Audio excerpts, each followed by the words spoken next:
ওকে, so দেখো managerial accounting এর যে ডেফিনেশনটা লাগবে আমাদের। Managerial accounting provides economic and financial information for managers and other internal users. So managerial accounting হচ্ছে এক সেকেন্ড।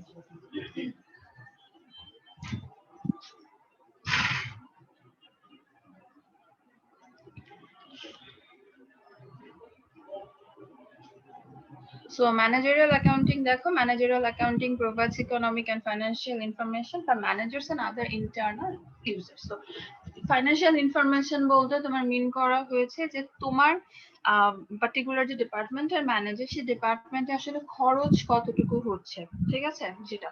আর ইকোনমিক ইনফরমেশন বলতে এখানে মিন করা হয়েছে যে তোমার এই যে অর্গানাইজেশনে তুমি ম্যানেজার হিসেবে থাকছো, সেই ম্যানেজার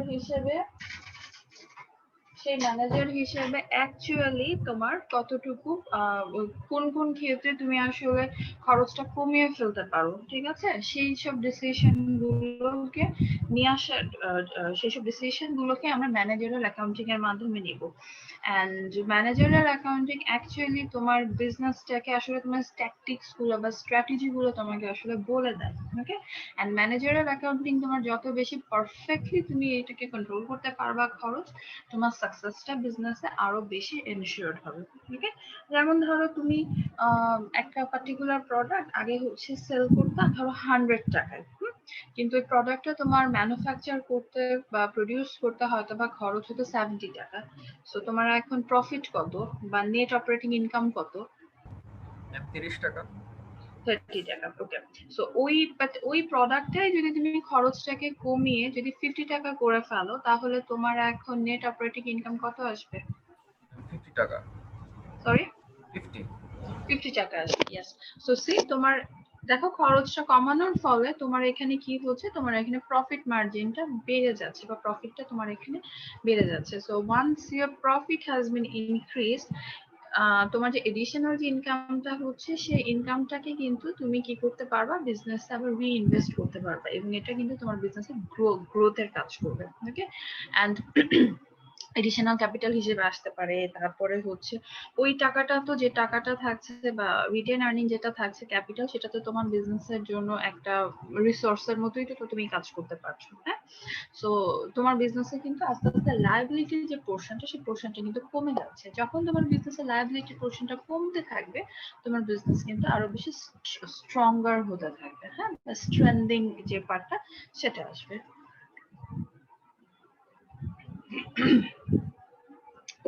তারপরে দেখো ম্যানেজমেন্টের ফাংশনকে আমরা তিনটা ভাগে ভাগ করতে পারি।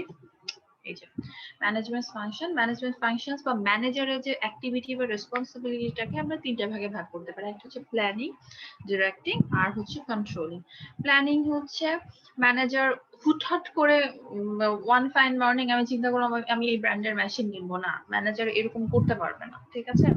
ম্যানেজার কি করতে হবে, ম্যানেজার ফিউচারে কোনো একটা কাজ করার জন্য অ্যাডভান্স যে অ্যাকশনটা নিবে, বা সে আসলে জট ডাউন করবে কাগজে কলমে, দেখবে যে এই মেশিনটা কিনলে আসলে প্রস এন্ড কনস কি, মেশিনটা কিনতে আসলে কি কি থাকতে পারে, বা মেশিনটা কেনার প্রসেসটা কি, ঠিক আছে। সেটাকে আমরা বলবো হচ্ছে প্ল্যানিং। ওকে, নেক্সট কামস টু ডিরেক্টিং। আমি মেশিন কিনলাম, আমি সবকিছু একটা বাড়ি ভাড়া, একটা বিল্ডিং রেন্ট আউট করলাম, এরকম সবই থাকলো, তারপর মেশিনটা সুন্দর মতো রানও করছে, সবই ঠিক আছে, বাট রেখে দিলে তো তারপরে হচ্ছে আমি আমার র মেটেরিয়ালস গুলো নিয়ে আসলাম বা বিজনেসে প্রোডাকশন করার জন্য যা কিছু আমার লাগবে জিনিসগুলোকে এনে আমি রাখলাম, কিন্তু দেখলাম যে হচ্ছে কোনো মানুষ হায়ার করলাম না বা মেশিনটাকে ঠিকভাবে চালালাম না, আমার প্রোডাক্ট কিন্তু ম্যানুফ্যাকচার করা এখানে যাবে না, ঠিক আছে। সো প্রোডাক্ট ম্যানুফ্যাকচারিং এর জন্য আমার প্ল্যানিংটাকে আমি যে কাগজে কলমে প্ল্যান করেছিলাম যে এই মেশিনটা থেকে আমি 1000 ইউনিট ম্যানুফ্যাকচার করব, আলটিমেটলি সেটাকে ওই র মেটেরিয়ালকে কিন্তু আমি মেশিনের মধ্যে দিয়ে তারপরে মেশিনটাকে চালিয়ে 1000 ইউনিটকে কিন্তু ম্যানুফ্যাকচার করতে পারবো, কিন্তু আমি ইন রিয়ালিটি আমি কিছুই করলাম না, তাহলে কিন্তু হবে না। সো আমার প্ল্যানিংটাকে রিয়ালিটিতে টার্ন করার জন্য আমাকে বিভিন্ন রিসোর্সেস হায়ার করতে হবে এবং রিসোর্সেস গুলো অ্যাকচুয়ালি আমার ঠিকঠাক ভাবে কাজ করছে কিনা আমার সেগুলো দেখতে হবে, ঠিক আছে? সেটাকে আমি বলবো হচ্ছে ডিরেক্টিভ। আচ্ছা, এখানে আরেকটা জিনিস আমরা একটু দেখবো, খেয়াল রাখবো, সেটা হচ্ছে যে যেসব রিসোর্সেস গুলোকে আমি হায়ার করবো, হ্যাঁ, সেই সব রিসোর্সেস যেন এমন না হয় যে রিসোর্সেস গুলো কোনো কাজ মানে তাদের তারা কোয়ালিফাইড না, এরকম যেন না হয়। ওকে, যেমন ধরো হচ্ছে একজন ডক্টর বা যেমন তোমরা ইঞ্জিনিয়ার। এখন যেহেতু তুমি ইঞ্জিনিয়ার, তুমি কিন্তু অ্যাকচুয়ালি তুমি জানো না যে how to deal with the human psychology, ঠিক আছে? সো এখন তোমাদের এই মোমেন্টে যে নলেজ আছে সেই নলেজ দিয়ে কিন্তু তোমরা আসলে জানো না। তারপরে তোমরা হচ্ছে স্যালারি প্যাকেজের যেগুলো আছে সেই স্যালারি বেনিফিটস গুলোকে ডিজাইন করা, তারপরে হচ্ছে কমপ্লায়েন্স ম্যানেজমেন্ট বা হচ্ছে নেগোসিয়েশন, এই জিনিসগুলো কিন্তু তোমরা আসলে জানো না এখনো পর্যন্ত। You don't have that much knowledge. Okay, so আমি একজন ইঞ্জিনিয়ারকে আমি আমার এইচআর এর হেড বানাই দিলাম, এইচআর এর হেড বানাই দিয়ে তাকে আমি বললাম যে হচ্ছে তুমি স্যালারি এন্ড বেনিফিটস প্যাকেজ গুলো ডিজাইন করো। তার পক্ষে কিন্তু দ্যাট ইজ নিয়ারলি ইম্পসিবল, ঠিক আছে? সো আমরা যখন ডিরেক্টিং এর দিকে যাব তখন আমাদেরকে যখন হায়ারিং এর পর্যায়ে আসবে যখন, তখন হচ্ছে যে মানুষটা যে ব্যাপারে স্কিলড রিসোর্সেস গুলোকে আমাদের হায়ার করতে হবে। স্কিলড রিসোর্সেস গুলো হায়ার করার আবার সুবিধাও আছে অসুবিধাও আছে। আমি একেবারেই যে বিজনেস অর্গানাইজেশনটা আমি আজকে শুরু করলাম সেখানে আমি যদি খুব বড় বড় অনেক ডিগ্রিধারী লোকজনকে যদি আমি নেই বা হাইলি স্কিলড কোনো মানুষকে নেই, তাহলে যেটা হবে আমার খরচটা কিন্তু অনেক বেশি বেড়ে যাবে, বিকজ তাদেরকে আমার অনেক বেশি স্যালারি দিতে হবে, ঠিক আছে? আবার আমি যদি একেবারে মিড রেঞ্জে বা মোটামুটি ভাবে স্কিলড কাউকে নেই, তাদের জন্য স্যালারি রেঞ্জ আবার অন্যরকম থাকবে। ওকে, সো আমি যখন ডিরেক্টিং এর সময় আমাকে এই জিনিসগুলোকে একটু খেয়াল রাখতে হবে বা ম্যানেজারকে খেয়াল রাখতে হবে। Next comes two controlling. ওই যে আমি বললাম যে 1000 ইউনিট ম্যানুফ্যাকচার করতে চাচ্ছি, কিন্তু ইন রিয়ালিটিতে আমি দেখলাম যে আমি আসলে 1000 ইউনিট ম্যানুফ্যাকচার করতে পারি নাই, আমি পেরেছি 800 ইউনিট। তো আমার এই যে মাঝখানে 200 ইউনিট যে আমার এখানে ডেভিয়েশন আছে, এই ডেভিয়েশনটার আসলে রিজনটা কি, সেই রিজনটা আমাকে বের করতে হবে, ঠিক আছে? আবার ধরো আমি দেখলাম যে আমার 1000 ইউনিট হয় নাই, কিন্তু আমি 1200 ইউনিট ম্যানুফ্যাকচার করে ফেলছি। তার মানে আমার প্ল্যানিং এর করার সময় আমার ডিরেক্টিং এর সময় কোনো একটা ঝামেলা ছিল, সেজন্য আমি বেশি ম্যানুফ্যাকচার করে ফেলছি। তো ওখানে খুঁতটা কোথায় বা ওখানে হচ্ছে আমার কোথায় আমি ল্যাগ বিহাইন্ড করে আছি সেটা আমাকে দেখতে হবে। ওকে, সো কন্ট্রোলিং ইজ বেসিক্যালি একটা অর্গানাইজেশনের খুব ইম্পর্টেন্ট একটা পার্ট। আসলে প্রত্যেকটা পার্টই খুব ইম্পর্টেন্ট তোমার এই যে ম্যানেজমেন্টের যে হচ্ছে ডিরেক্ট অ্যাক্টিভিটিস এবং রেসপন্সিবিলিটিস গুলো। সো কন্ট্রোলিং বেসিক্যালি তোমার আফটার এফেক্ট। ওকে, সো তোমার প্রোডাকশন শেষ, সবকিছু শেষ, এখন কি হচ্ছে আফটার মনিটর যেটাকে আমরা বলি, সেটা কি হচ্ছে তোমার কন্ট্রোলিং। আচ্ছা, নেক্সট কামস টু দেখো ফাইন্যান্সিয়াল অ্যাকাউন্টিং এবং ম্যানেজারাল অ্যাকাউন্টিং এর মধ্যে কিছু ডিফারেন্সেস আছে। তোমার লেফট সাইডে ফিচার দেখতে পাচ্ছ, ফিচারটা অ্যাকচুয়ালি আমাদের দরকার নাই, এটা আমরা না হলেও চলবে। আর আমাদের ফাইন্যান্সিয়াল অ্যাকাউন্টিং আর ম্যানেজারাল অ্যাকাউন্টিং এটা আমাদের লাগবে, ঠিক আছে? সো দেখো ডিফারেন্সের মধ্যে ফার্স্ট থিং হচ্ছে external user. So financial accounting এর ইউজার যারা এক্সটার্নাল, এর জন্য তোমাদেরকে আমি বারবার করে বলতাম যে হচ্ছে গ্যাপের রুলগুলো ফলো করতে হবে বা আইএফআরএস এর যে স্ট্যান্ডার্ড যেটা আছে সেটা আমাদেরকে ফলো করতে হবে, ওভাবে করে করে আমাদেরকে দিতে হবে। কারণ কি, কারণ হচ্ছে একটা কমন স্ট্রাকচার্ড ওয়েতে যদি আমরা রিপোর্ট গুলো প্রিপেয়ার না করি, আমাদের যে হচ্ছে পোটেনশিয়াল ইনভেস্টর কিন্তু বুঝবে না। তারপরে আমরা যার থেকে লোন নিচ্ছি যেমন ব্যাংক, সে কিন্তু বুঝবে না। সেই জন্য একটা স্ট্রাকচার রিপোর্টিং ফরম্যাট আমাদেরকে কিন্তু মেনটেন করতে হবে। ওকে, ক্রেডিটর বলতে যাদের থেকে আমি লোন নিচ্ছি তার কথা বলা হচ্ছে। রেগুলেটর বলতে এখানে বোঝানো হয়েছে সরকার অনেক সময় তোমার কাছ থেকে চাইতে পারে যে দেখি তো তুমি কি করেছো সেটা।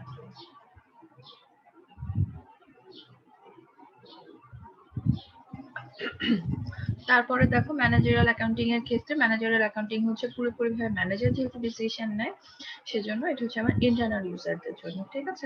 অফিসার্স, ম্যানেজার্স ওরা। এরপরে আসো types of frequency of report. Financial accounting এর ক্ষেত্রে আমি রিপোর্টটা হচ্ছে কোয়ার্টারলি বা অ্যানুয়ালি। ওই যে আমি বলেছিলাম যে হচ্ছে তোমার অ্যাকাউন্টিং পিরিয়ড বছরে একবার অবশ্যই তোমার অ্যাকাউন্টিং সাইকেলটা রিপিট করতে হবে। Like that.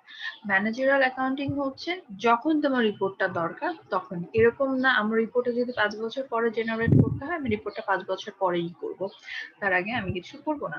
ঠিক আছে, নেক্সট কামস টু দেখো purpose of the report. So financial accounting হচ্ছে জেনারেল পারপাস। তুমি লোন নিতে যাচ্ছ, সে ব্যাংক ম্যানেজারকে দিতে হবে।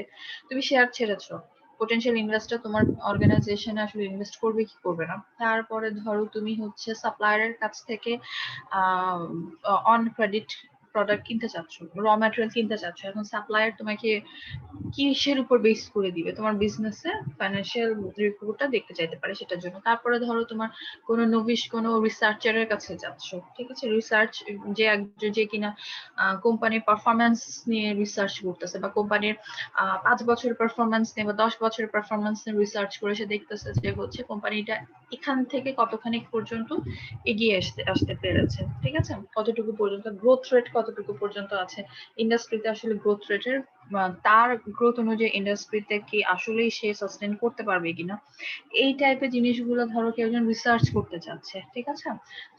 সেই জন্য আমাদের আসলে ফাইন্যান্সিয়াল অ্যাকাউন্টিং রিপোর্টটা আমাদের দরকার হয়। আর ম্যানেজারাল অ্যাকাউন্টিং এর ক্ষেত্রে স্পেসিফিক ডিসিশন নেওয়ার জন্য এই প্রকিউরমেন্ট ডিপার্টমেন্টে এই মেশিনটা কিনবো কি কিনবো না, এই কম্পিউটারটা কিনবো নাকি কিনবো না, এই ব্র্যান্ডের প্রিন্টার কিনবো নাকি কিনবো না, এইগুলা, ঠিক আছে। Contents of the report, contents of the report হচ্ছে ফার্স্ট থিং এখানে অনেক কিছু দেয়া আছে। হাইলি এগ্রিগেটেড কন্টেন্টস বলতে এখানে বোঝানো হয়েছে যে তুমি যখন ফাইন্যান্সিয়াল স্টেটমেন্টটা দেখো বা statement of changes of financial পজিশনটা যখন তুমি দেখো তখন যেটা দেখা যায়, তখন আমরা দেখতে পাই যে খুব পুরো অর্গানাইজেশনের কিন্তু সব ইনফরমেশনই কিন্তু ওখানে চলে আসে, কিন্তু ওখানে দেখো তোমার যে ট্রানজাকশন যেগুলো আছে ট্রানজাকশন গুলো কিন্তু আসে না। হ্যাঁ, কনডেন্স করে দেখো আমরা ট্রানজাকশনকে প্রথমে আমরা জার্নালাইজ করেছিলাম, জার্নালাইজ করার পরে কি দেখলাম, জার্নালাইজ করে তারপরে সেখান থেকে কিন্তু একটু ছোট হয়ে আসলো।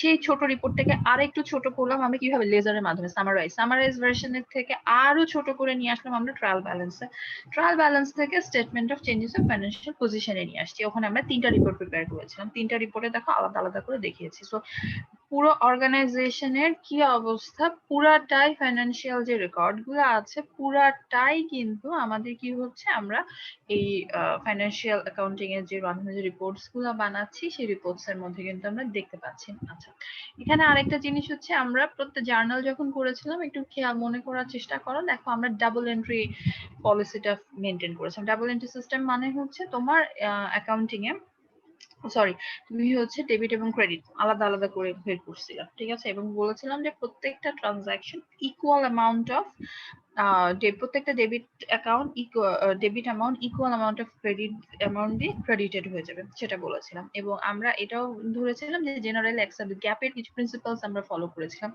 গ্যাপের প্রিন্সিপালস বলতে এখানে বলা হয়েছে যে ইকোনমিক এন্টিটি অ্যাজাম্পশনস ছিল, তারপরে হচ্ছে টাইম কনস্ট্যান্ট ছিল, তারপরে হচ্ছে গোয়িং কনসার্ন ছিল, ম্যাচিং প্রিন্সিপাল ছিল, ওই সব প্রিন্সিপাল গুলো আমরা ফলো করেছিলাম প্রত্যেকটা, সেগুলো এখানে বলেছে। ম্যানেজারিয়াল অ্যাকাউন্টিং এর ক্ষেত্রে দেখো এখানে কিন্তু তুমি কনডেন্সড কোনো রিপোর্ট আনতে পারবা না, ঠিক আছে। ম্যানেজারিয়াল অ্যাকাউন্টিং এর ক্ষেত্রে তোমাকে খুব ডিটেইলে আনতে হবে এবং তুমি তোমার খরচ গুলোকে বলো বা তোমার ডিসিশন গুলোকে তুমি যতটা বেশি ব্রেকডাউন করতে পারবা তত তোমার জন্য ভালো, কারণ তুমি কিন্তু আসলে দেখতে পাচ্ছ, ঠিক আছে, যে হচ্ছে কোথায় কি হচ্ছে বা আমি কোন কোন ক্ষেত্র থেকে আমি আসলে খরচটাকে কমায় ফেলতে পারি সেটা।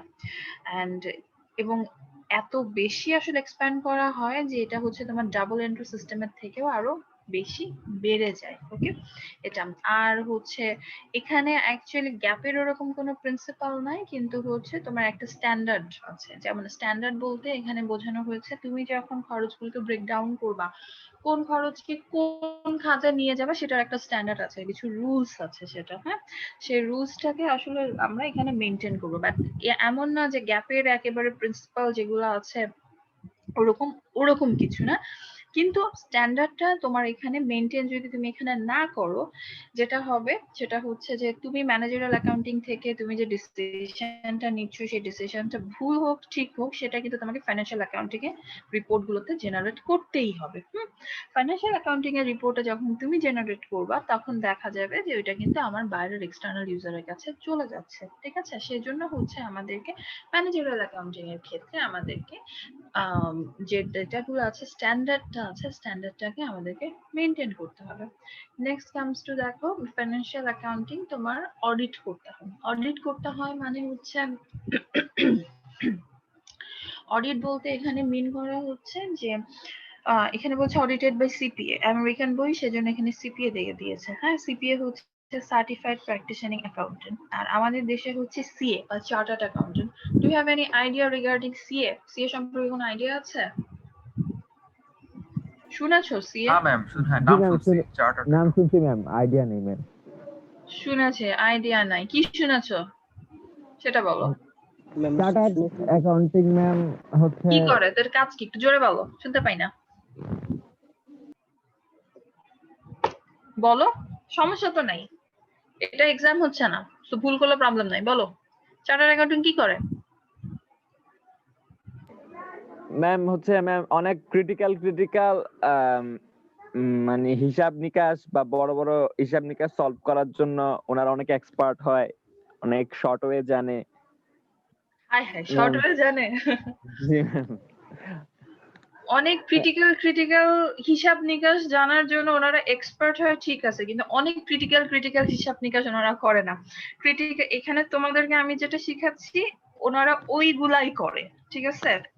ওনারা জি ম্যাম। বেসিক আর একটা অর্গানাইজেশনে সি এর কাজ থাকে হচ্ছে সে ডিসিশন নেয়, আর কিছু না।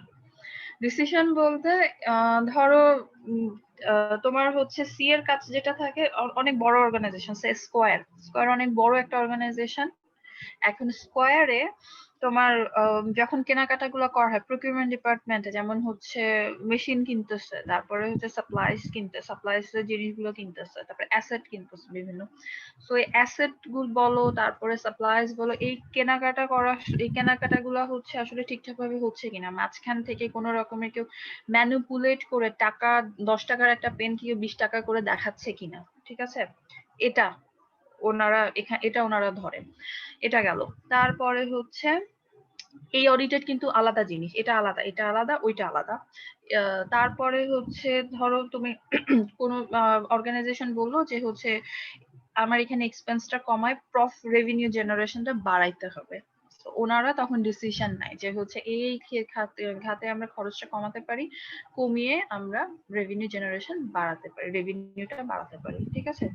সিএ ইন্টারনালি যারা থাকে তারা তো ডিফারেন্ট, হ্যাঁ, আর এক্সটার্নাল কিছু থাকে যে যাদেরকে আমরা বলি হচ্ছে অডিটর, তারাও কিন্তু তোমার চার্টার্ড অ্যাকাউন্টেন্সি পড়ার পরেই কিন্তু তারা আসে। অডিটরের কাজটা কি? অডিটরের কাজ হচ্ছে এই যে statement of changes of financial position আসছে, এই ফাইন্যান্সিয়াল পজিশনটা যে ম্যানিপুলেটেড না, মানে ফিগার্স যেগুলো আছে বা নিউমেরিক্যাল ফিগার আমি যা দেখতে পাচ্ছি সেটা যে আসলেই সত্যি, সেটার গ্যারান্টি দেয় হচ্ছে তোমার অডিটর, ঠিক আছে। যেমন ধরো আমি হচ্ছে আজকে চিন্তা করলাম যে আমি সিমেক্স সিমেন্টের শেয়ার কিনবো, ওকে। সিমেক্স সিমেন্টে তাহলে আমি শেয়ার কেনার আগে কি সিমেক্স সিমেন্টের অবস্থা, ইন্টারনাল অবস্থা বা ফাইন্যান্সিয়াল কন্ডিশন ভালো হলে ডেফিনেটলি কিনবো, খারাপ হলে কি আমি কিনবো? আমি যদি দেখি যে সিমেক্স সিমেন্ট লস করতেছে তাহলে কি আমি ওই অর্গানাইজেশনের শেয়ার কিনবো? না ম্যাম, না ম্যাম, কিনবো না। আচ্ছা, তো আমি বুঝবো কিভাবে অর্গানাইজেশনের অবস্থা ভালো নাকি খারাপ? ফিনান্সিয়াল স্টেটমেন্ট দেখে ম্যাম বোঝা যাবে। এক্স্যাক্টলি। এখন এই ফাইন্যান্সিয়াল স্টেটমেন্টটা তোমার আসবে হচ্ছে আমি ইন্টারনেটে আমি দেখলাম, ভালো কথা, কিন্তু এই ফাইন্যান্সিয়াল স্টেটমেন্টটা যে আসলেই সত্যি একটা ফাইন্যান্সিয়াল স্টেটমেন্ট সেটা আমি কিভাবে বুঝবো? সেটা গ্যারান্টি দিবে আমাকে অডিটর। প্রত্যেকটা ফাইন্যান্সিয়াল স্টেটমেন্ট যখন তোমার অডিটেড থাকে, ঠিক আছে, অডিটেড এবং আনঅডিটেড কপি থাকে দুইটা। অডিটেড কপির ভিতরে তোমার থার্ড বা ফোর্থ পেজে কিন্তু দেয়া থাকে যে this financial statement has been audited by অমুক ফার্মের নাম দেয়া থাকে, এবং ওই ফার্মের আন্ডারে কোন কোন পার্টনার আসলে অডিট করেছে সেটাও কিন্তু নাম দেয়া থাকে এবং তাদের সাইন দেয়া থাকে, সাইনিং অথরিটি থাকে, সো দ্যাট ইন ফিউচার যদি কোনো রকমের ধরো কোনো ম্যানিপুলেশন হয় আমি সুন্দর মতো কোর্টে গিয়ে কেস করে দিতে পারবো যে হচ্ছে এই যে অডিটর হচ্ছে আমাকে ভুল ইনফরমেশন দিছে, ওকে। এটার জন্য অডিটর কখনো বিজনেসের ইন্টারনাল মানুষ হতে পারবে না, অডিটরকে টোটালি ইন্ডিপেন্ডেন্ট মানুষ হতে হবে। সে হচ্ছে এবং সে পুরোপুরিভাবে এক্সটার্নাল। বিজনেস অর্গানাইজেশন কি করে, অডিটরকে হায়ার করে, ঠিক আছে, একটা ফি দেয়, ফি হায়ার ঠিক না, ফি দেয়, ফি দিয়ে তাদের ওই সার্ভিসটা নেয় এবং তারা তখন হচ্ছে বিজনেসের ওই ফাইন্যান্সিয়াল স্টেটমেন্ট যেটা আছে সবকিছু তারা ঠিকঠাক ভাবে দেখে, ভিতরে কোনো মিসম্যাচ আছে কিনা, তারপরে হচ্ছে এমন কিছু তারা বিজনেস অর্গানাইজেশন করেছে কিনা যে হচ্ছে আসলে বিজনেসের লায়াবিলিটি অনেক বেশি কিন্তু লায়াবিলিটি তো তারা কম দেখিয়েছে, ঠিক আছে, এগুলা তারা করে। ওকে, বুঝতে পেরেছি? জি ম্যাম, বুঝতে পেরেছি। নেক্সট কামস টু দেখো এখানে ম্যানেজারাল অ্যাকাউন্টিং যেহেতু ইন্টারনাল বিজনেসের জন্য সেজন্য কোনো অডিটে এখানে দরকার পড়ে না। এ পর্যন্ত বুঝেছি? জি ম্যাম। আচ্ছা, জি ম্যাম। দাগায় ডাকতে পারো এখানে, এটা হচ্ছে প্ল্যানিং এর ডেফিনেশন এতটুকু, ডিরেক্টিং এন্ড কন্ট্রোলিং আমি পড়িয়ে দিয়েছি, এগুলো চাইলে স্ক্রিনশট নিয়ে নিতে পারো।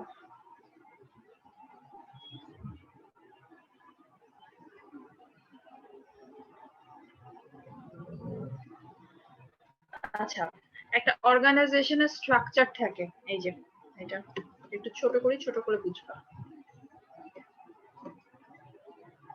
এই যে এটা যেহেতু ইউএস এর বই অনুযায়ী দিয়েছে, সো স্ট্রাকচার বলতে এখানে বোঝানো হয়েছে হায়ারার্কিটা, কার পরে কে আসতেছে, প্রথমে স্টক হোল্ডার, তারপরে হচ্ছে বোর্ড অফ ডিরেক্টর, তারপর chief executive officer, general council, vice president, treasurer, controller. Okay, hierarchy বলতে এটা বোঝায়, so don't get confused. Organisational hierarchy, যেমন আমাদের ডিপার্টমেন্ট, তোমাদের ডিপার্টমেন্টের ব্যাপারটা আমি জানি না, স্ট্যানফোর্ডে হায়ারার্কি অনুযায়ী যেরকম আমাদের এখানে হয় হচ্ছে, আমি বোর্ড অফ ডিরেক্টরস সরি আমাদের তো বোর্ড অফ ডিরেক্টর নাই, আমাদের আছে বোর্ড অফ ট্রাস্টি। হ্যাঁ, সো বোর্ড অফ ট্রাস্টিজ এর প্রথমে হচ্ছে আমাদের চেয়ারম্যান ম্যাডাম আছেন, তারপরে তার আন্ডারে থাকবে হচ্ছে board of trustees. Board of ট্রাস্টির পরে হচ্ছে তোমার বিভিন্ন ডিপার্টমেন্টের যে ডিন বা চেয়ারম্যান থাকে, সিন্ডিকেট কমিটির মেম্বাররা। বোর্ড অফ ট্রাস্টি কি? বোর্ড অফ ট্রাস্টি হচ্ছে আমাদের ইউনিভার্সিটি অনুযায়ী তাদের কিছু, তোমার এটা তো একটা কোম্পানির মতো থাকে স্ট্যানফোর্ডটা, সো এই অর্গানাইজেশনটা বিল্ড করার সময় একটা বোর্ড ফর্ম করতে হয়, মানে এতজন মানুষ আছে চালানোর মতো অর্গানাইজেশন, সো তারা আসলে তাদের শেয়ার থাকে ভিতরে, তারা কিছু টাকা ইনভেস্ট করে তারপরে স্টার্ট মানে শেয়ারটা হয়। যদি অল দো ইউনিভার্সিটি বলো বা এডুকেশন ইন্ডাস্ট্রি বলো, এটা টোটালি হচ্ছে তোমার নন প্রফিট অর্গানাইজেশন মানে হচ্ছে তুমি কোনো প্রফিট আর্ন করবা না, যে টাকাটা তুমি এখান থেকে পাচ্ছ সেটা তুমি আবার রিইনভেস্ট করে দিবা, ঠিক আছে? এটা এভাবে কাজ করে আর কি। সো রিয়েলিটিতে কিভাবে কাজ করে don't ask me that. So যাই হোক, বোর্ড অফ ট্রাস্টিজ এর মধ্যে মানে সিন্ডিকেট মেম্বার থাকে।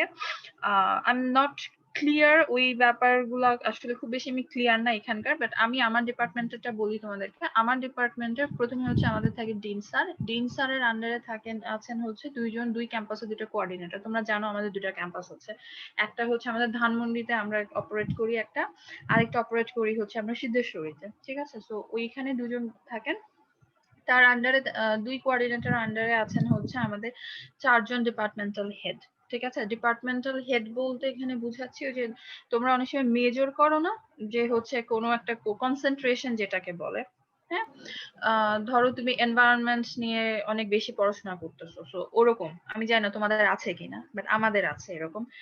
কনসেন্ট্রেশনের মধ্যে আছে হচ্ছে আমাদের 4টা ভাগ, একটা অ্যাকাউন্টিং, ফাইন্যান্স, তারপরে হচ্ছে তোমার ম্যানেজমেন্ট, আর হচ্ছে তোমার মার্কেটিং। যেমন আমি পড়েছি হচ্ছে তোমার ফাইন্যান্স, এখানে আমি আছি ফাইন্যান্সের আন্ডারে, কিন্তু আমার পড়াশোনা হচ্ছে অ্যাকাউন্টিং ফাইন্যান্স বোথ আলাদা করে করা আছে, ডুয়াল মেজর করা আমার, সেজন্য আমি অ্যাকাউন্টিং পড়াই এবং আমার এক্সপার্টিসটা ওই লাইন ওই সেক্টরে। আমি আবার মার্কেটিং এর কোর্স আমি এবার পড়াবো না, ঠিক আছে? বা এইচআর এর কোর্স তো আমি এইচআর এর তোমার একেবারে মেজরের বা কনসেন্ট্রেটেড যে কোর্স সেগুলো আবার আমি পড়াবো না এরকম, কিন্তু আমি আবার অ্যাকাউন্টিং এর মেজরের কোর্স পড়াতে পারি, বা তোমার আরো অ্যাডভান্স লেভেলের যে কোর্সেস গুলো আছে সেগুলো পড়াতে পারবো, আমি ফাইন্যান্সের কোর্স আমি পড়াতে পারবো। তো এরকম আমাদের, এভাবে আমাদের আসলে চলে, ঠিক আছে? তো আমাদের হায়ারার্কিটা আমাদেরও আছে ম্যাম, আমাদেরও 4টা মেজর পার্ট আছে ম্যাম। ওই তো তোমাদেরও আছে, কি কি আছে তোমাদের? আমি ইয়েরটা জানি, সিভিলেরটা শুনেছিলাম, ওরা বলেছিল এনভায়রনমেন্ট, আমার একটাই মনে আছে এনভায়রনমেন্ট, বাকিগুলো আমার মনে নাই। সিভিলের হচ্ছে ম্যাম এনভায়রনমেন্ট আছে ম্যাম, এরপরে হচ্ছে ম্যাম কংক্রিট ইঞ্জিনিয়ারিং আছে ম্যাম। হ্যাঁ কংক্রিট ইঞ্জিনিয়ারিং আছে। আর আমাদের হচ্ছে ম্যাম ফার্স্ট অফ অল হচ্ছে ইলেকট্রনিক্স, এরপরে হচ্ছে পাওয়ার, এরপরে হচ্ছে কম্পিউটার, এরপরে হচ্ছে কমিউনিকেশন। এই চারটা পার্ট। কম্পিউটারটা সিএসসি এর মধ্যে পড়ে যায়। ম্যাম সিএসসি ইঞ্জিনিয়ারিং আবিষ্কার হয়েছে 20 বছর, কিন্তু ট্রিপল ইঞ্জিনিয়ারিং এর বয়স তো 100 বছরের বেশি। ট্রিপল থেকে সিএসসি আসছে ম্যাম। রোবোটিক্সটা মূলত ট্রিপলির মেজর পার্ট, কিন্তু এটার প্রোগ্রামিং করে সিএসসি স্টুডেন্টরা। একজন ট্রিপল ইঞ্জিনিয়ার চাইলে একজন সিএসসি ইঞ্জিনিয়ার হতে পারে। ইভেন ম্যাম আমি 4টা ল্যাঙ্গুয়েজ জানি। 4টা ল্যাঙ্গুয়েজ জানি মানে হচ্ছে কম্পিউটার মানে প্রোগ্রামিং ল্যাঙ্গুয়েজ জানি। আমি এইচটিএমএল জানি, সিএসএস জানি, জাভাস্ক্রিপ্ট জানি, বুটস্ট্র্যাপ জানি, সি হালকা হালকা জানি। আমি পাইথন শিখে শুরু করেছিলাম, তারপর আমি ভুলে গেছি, আমার মনে থাকে না। আমি কারো থেকে শিখি নাই, আমি নিজে নিজে তোমার ইউটিউবের দেখে, তারপর কোর্সেরাতে বিভিন্ন আনঅডিটেড কোর্স গুলা থাকে না, যেটা ফ্রিতে করা যায়, মানে তোমার টাকা দিতে হয় না, ওই কোর্স গুলা, কিন্তু তুমি আবার এক্সাম দিতে পারবা না। ওইগুলা দেখে দেখে স্টার্ট করছিলাম করা। তারপরে আসলে অনেক ধৈর্য লাগে আর অনেক করতে হয়। আমার মনেও থাকে না, আমি ভুলে যাই। 2 দিন পর পর দেখা যায় ও আচ্ছা ওটা শিখছিলাম, কি হয়েছে, উল্টাপাল্টা প্রোগ্রামিং এরর, কোড এরর, অনেক ধৈর্য লাগে এটাতে। জি ম্যাম, পাইথন তো ম্যাম অনেক আপার লেভেলের ল্যাঙ্গুয়েজ ম্যাম। পাইথন পারতে হলে সি জানা লাগে, মোটামুটি সি সম্পর্কে আইডিয়া থাকা লাগে। আমি তারপরে ইউটিউব দেখে দেখে শিখেছি। আমাদের কর্পোরেট অর্গানাইজেশন চার্ট, এগুলো আমাদের দরকার নাই। আমরা কস্ট কনসেপ্টটা পড়বো, ম্যানুফ্যাকচারিং কস্ট, এই যে ডিরেক্ট ম্যাটেরিয়াল, ইনডিরেক্ট ম্যাটেরিয়াল, কিন্তু আমি এখান থেকে তোমাদেরকে পড়াবো না, আমি এটা পড়াবো তোমাদেরকে বাইরে থেকে। সেটা আমি এটা অফ করি।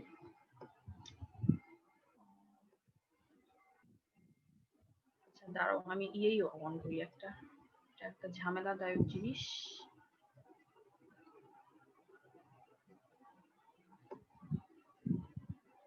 তোমরা কি দেখতে পাও? ওয়ার্ড ফাইল কি দেখতে পাও? না ম্যাম, বইটা দেখা না যাচ্ছে। ম্যাম, বই দেখতে পাচ্ছি। বই দেখতে পাচ্ছ? আচ্ছা ঠিক আছে, তাহলে আমি এবার নতুন করে এটা শেয়ার করি। এবার জি ম্যাম, এখন দেখা যাচ্ছে। আচ্ছা, আমরা দেখবো আজকে যেটা কস্ট কনসেপ্ট, ঠিক আছে?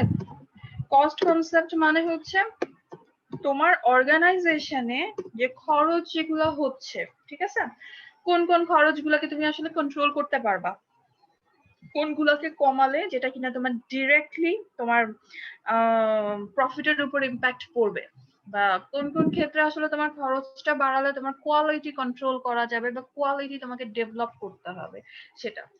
এখন ধরো আমার কান্ট্রির অবস্থা আফ্রিকান কোন একটা দেশের মতো, আফ্রিকান মানে আমি নর্থ আফ্রিকার কথা বলতেছি, তোমার সোমালিয়া বলো বা জাম্বিয়া বলো, বা ওই সাইডের যে দেশগুলা যেগুলো আছে, ঠিক আছে? সোমালিয়ার অবস্থা অনেক ভালো,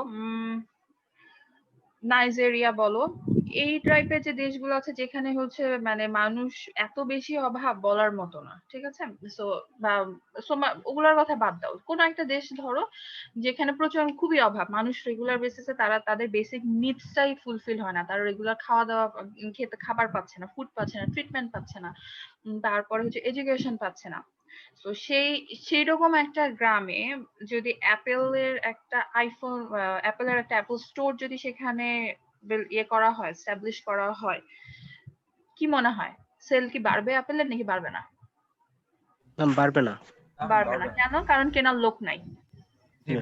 আচ্ছা, তো এই যে ডিসটিংশন যেগুলো আছে মার্কেটটাকে, আবার দেখো আরেকটা জিনিস খেয়াল করো, তুমি জোহান্সবার্গের কথা চিন্তা করো। জোহান্সবার্গ আফ্রিকার কিন্তু 2টা পার্ট আছে, একটা নর্থ আফ্রিকা, একটা সাউথ আফ্রিকা, ঠিক আছে?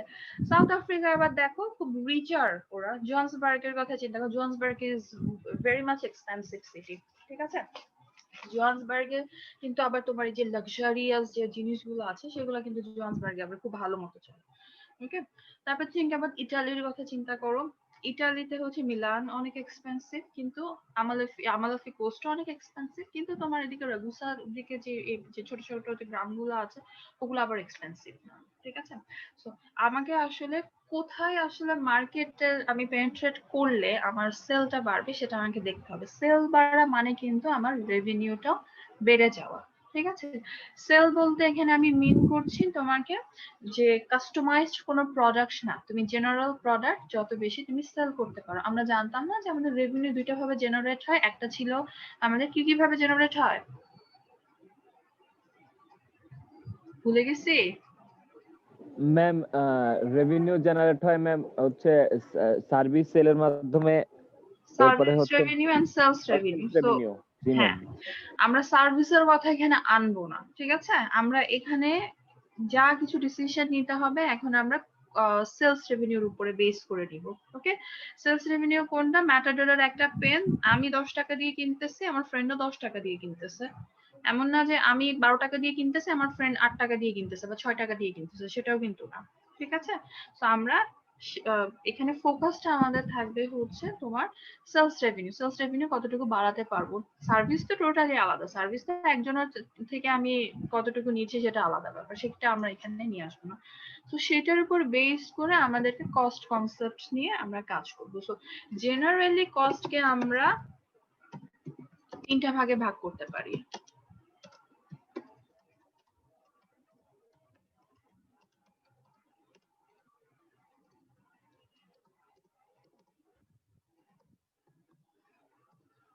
ওকে, এই অবস্থা কেন? আচ্ছা, তো নাম্বার 1 যাচ্ছে হচ্ছে তোমার, সরি, 2টা ভাগে ভাগ করতে পারি, আমি এবার ইয়ে করে ফেলছি, মাঝখানে পার্টও দেখাচ্ছি তোমাকে। আচ্ছা, একটা হচ্ছে আমাদের ম্যানুফ্যাকচারিং কস্ট,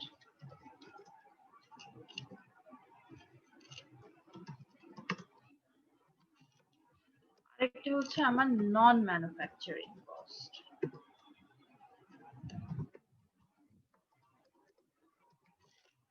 আচ্ছা, আমি আরেকটা জিনিস বুঝি, জানি না তোমাদের ইউনিভার্সিটিতে এটা আছে কিনা।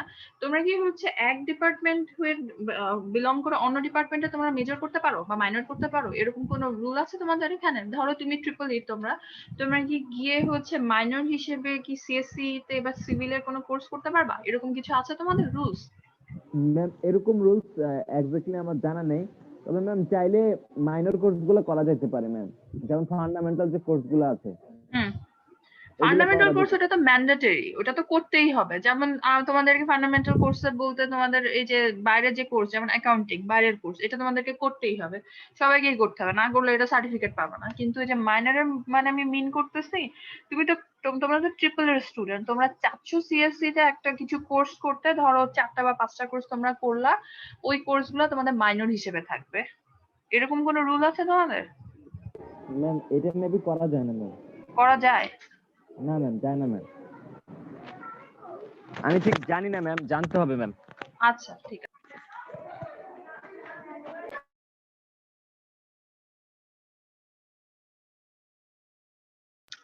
আচ্ছা, সো ওইটাই জিজ্ঞেস করছিলাম, যেমন আমি তো ব্র্যাকের স্টুডেন্ট, আমার ব্র্যাকে এটা করা যায়, সেই জন্য জিজ্ঞেস করলাম তোমাদেরকে, হঠাৎ করে আমার মনে পড়লো, এটা আমি কখনোই কোনো স্টুডেন্টকে কখনো জিজ্ঞেস করি না। আচ্ছা, দেখো, একটা হচ্ছে আমাদের ম্যানুফ্যাকচারিং কোর কস্ট, আর একটা হচ্ছে আমাদের নন ম্যানুফ্যাকচারিং কস্ট। হ্যাঁ, ম্যানুফ্যাকচারিং কস্ট মানে হচ্ছে যে কস্ট গুলো তোমার ডিরেক্টলি ম্যানুফ্যাকচারিং প্রসেসের সাথে তোমার রিলেটেড বা প্রোডাকশন প্রসেসের সাথে রিলেটেড, আর নন ম্যানুফ্যাকচারিং কস্টটা হচ্ছে ডিরেক্টলি ম্যানুফ্যাকচারিং প্রসেসের সাথে রিলেটেড না, কিন্তু তুমি যখন এই কস্ট গুলো ইনকার না করেও তুমি পারবা না, এই কস্ট গুলো আবার তোমার সেলিং এর সাথে রিলেটেড। আমি ডিফারেন্সটা কি বোঝাতে পেরেছি? ম্যানুফ্যাকচারিং কস্ট, নন ম্যানুফ্যাকচারিং কস্ট। জি ম্যাম। আচ্ছা, সো ম্যানুফ্যাকচারিং কস্টকে আমরা আবার 3টা ভাগে ভাগ করতে পারি। ওকে, একটা হচ্ছে আমাদের ডিরেক্ট ম্যাটেরিয়াল, এটা লিখো না হলে হবে না। Direct material, indirect material,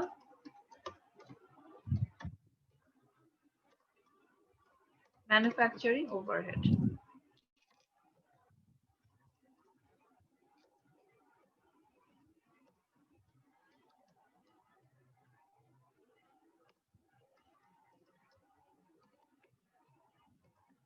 Overhead. এবার আসো ডিরেক্ট ম্যাটেরিয়ালটা কি। আচ্ছা, সো ডিরেক্ট ম্যাটেরিয়ালটা হচ্ছে এটাকে আমরা র ম্যাটেরিয়ালও বলতে পারি। ওকে, র ম্যাটেরিয়াল মানে হচ্ছে যেটা ছাড়া বিজনেসটা তুমি রানই করতে পারবা না বা প্রোডাক্ট ম্যানুফ্যাকচারই করতে পারবা না, র ম্যাটেরিয়াল বলে। যেমন ধরো আমাদের যে কোনো একটা বিজনেসের নাম বলো যেটা র ম্যাটেরিয়াল আমরা জানি ছাড়া হবেই না, যে কোনো একটা বিজনেস বলো। গার্মেন্টস, তুলা। গার্মেন্টস, ওকে। সো গার্মেন্টসে তুমি এখানে কি ম্যানুফ্যাকচার করতেছো? সে টি শার্ট ম্যানুফ্যাকচার করতেছো? জি ম্যাম। আচ্ছা, সো টি শার্ট ম্যানুফ্যাকচার করার জন্য তোমার কি কি লাগে? কাপড় ছাড়া কি হয় টি শার্ট? ও ম্যাম। আচ্ছা, সো কাপড় তোমার লাগবে। আচ্ছা, কাপড় নিলাম।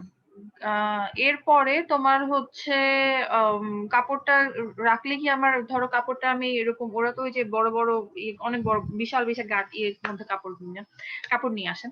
কাপড়টা আমি নিয়ে আসলাম কিন্তু আমি সেলাই করার মতো সুতা কিনলাম না, আমার হবে? না ম্যাম, হবে না।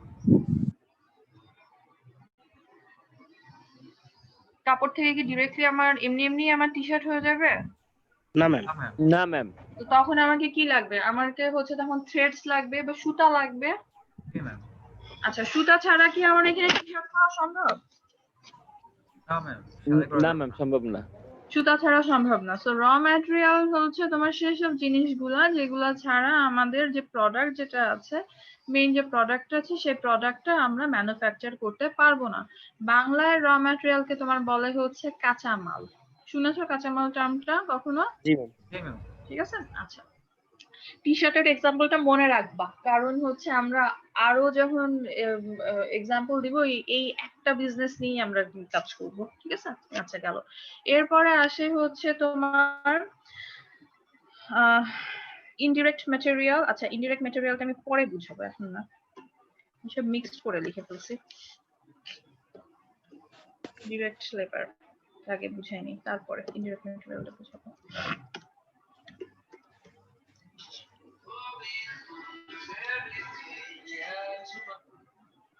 আচ্ছা, next comes to direct labour. তুমি কাপড় কিনে নিয়ে আসলা, সুতা নিয়ে আসলা, কিন্তু তুমি সেলাই করার মতো লোক হায়ার করলা না, তাহলে কি টি শার্টটা হয়ে যাবে? না ম্যাম। সো আমার এখানে কি গার্মেন্টস এ লোক হায়ার করতে হবে, যাদেরকে আমরা কি বলি গার্মেন্টস ওয়ার্কার বলি, তাদেরকে হায়ার করতে হবে। কনফিউজড হয়ে গেছো? না ম্যাম, হায়ার করতে হবে।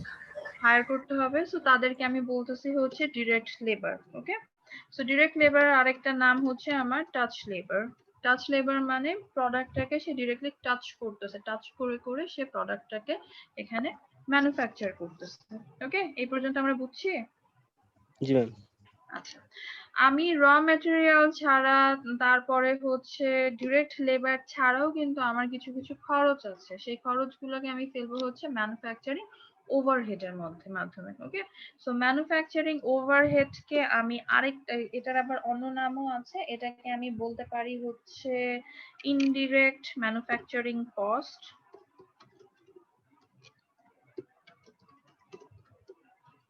তারপরে আমি বলতে পারি হচ্ছে ফ্যাক্টরি ওভারহেড। এক একটা অর্গানাইজেশন এক এক ভাবে ওরা করে। Factory burden. ওকে, এই নামগুলোকে আমি বলতে পারি। ম্যানুফ্যাকচারিং ওভারহেডে আরো বিভিন্ন নাম থাকতে পারে, নামগুলো হচ্ছে এগুলো, যে manufacturing overhead, indirect manufacturing cost, factory overhead, factory burden, এগুলো। আচ্ছা, সো এর মধ্যে আমি কিভাবে বুঝবো কোনটা কোনটা আমার ম্যানুফ্যাকচারিং ওভারহেড আছে? তোমার র ম্যাটেরিয়াল কিনলা, তোমার হচ্ছে ডিরেক্ট লেবার হায়ার করলা, আর কোনো খরচ নাই এডিশনাল? এমনি এমনি টি শার্ট হয়ে যাবে? আর কি কি খরচ থাকতে পারে বলো তো? ম্যাম আয়রন কেন লাগতে পারে? কিসের? ম্যাম ওয়াশের খরচ। কি ওয়াশের ডাই- খরচ? ম্যাম ডাইং লাগবে তো ম্যাম। এক্স্যাক্টলি, ডাইং লাগবে। আচ্ছা, তারপরে হচ্ছে তুমি মেশিন যেখানে যেখানে তুমি সেলাই করবা, এটা কি তুমি কোনো টেন্টের মধ্যে করবা বা কোনো তাঁবুর মধ্যে মেশিন গুলো রেখে দিয়ে তারপর সেখানে হচ্ছে টি শার্ট সেলাই করবা? নো ম্যাম, স্পেস লাগবে ম্যাম। একটা স্পেসের মধ্যে রাখবা, তো স্পেসটাকে তোমাকে ভাড়া দিতে হবে না? জি ম্যাম, রেন্ট নিতে হবে। হ্যাঁ, রেন্ট দিতে হবে। আচ্ছা, সো এই যে রেন্টটা, এই রেন্টটা কি হচ্ছে কোনোভাবে আমি ডিরেক্ট ম্যাটেরিয়াল বা র ম্যাটেরিয়াল বা ডিরেক্ট লেবারের মধ্যে ফেলতে পারবো? No ma'am. আলাদা আরেকটা আরেকটা হচ্ছে সেকশনের মধ্যে খরচটাকে ফেলতে হবে ফ্যাক্টরি ma'am. রিলেটেড কস্টটা। আচ্ছা, তারপরে হচ্ছে ধরো আমাদের ইউটিলিটি এক্সপেন্স দিতে হবে না? ইলেকট্রিসিটি ছাড়া মেশিন চালাবা কিভাবে? জি ম্যাম, ইলেকট্রিসিটি লাগবে ম্যাম। ইলেকট্রিসিটি লাগবে, ওটার একটা এক্সপেন্স আছে, ঠিক আছে। তারপরে হচ্ছে আমি লেবারদের হাতে এমনি ছেড়ে দিব প্রোডাক্ট গুলা। আমার হচ্ছে ফ্যাক্টরি সুপারভাইজার একটা করতে হবে না, লেবার আসলে কাজে ফাঁকি দিচ্ছে কিনা রাখতে হবে না? জি ম্যাম, জি রাখতে হবে ম্যাম। ম্যাম। আচ্ছা, তো ফ্যাক্টরি সুপারভাইজারকে কি আমার হচ্ছে স্যালারি দিতে হবে না, নাকি তাকে বলবো ভাই তুমি এমনি এমনি কাজ করো, সে কি এমনি এমনি কাজ করবে? বললে না ম্যাম, হবে? স্যালারি দিতে হবে। স্যালারি দিতে হবে, আচ্ছা ঠিক আছে। তারপরে ধরো আমি লেবারকে কি 24 ঘন্টা কাজ করাতে পারবো?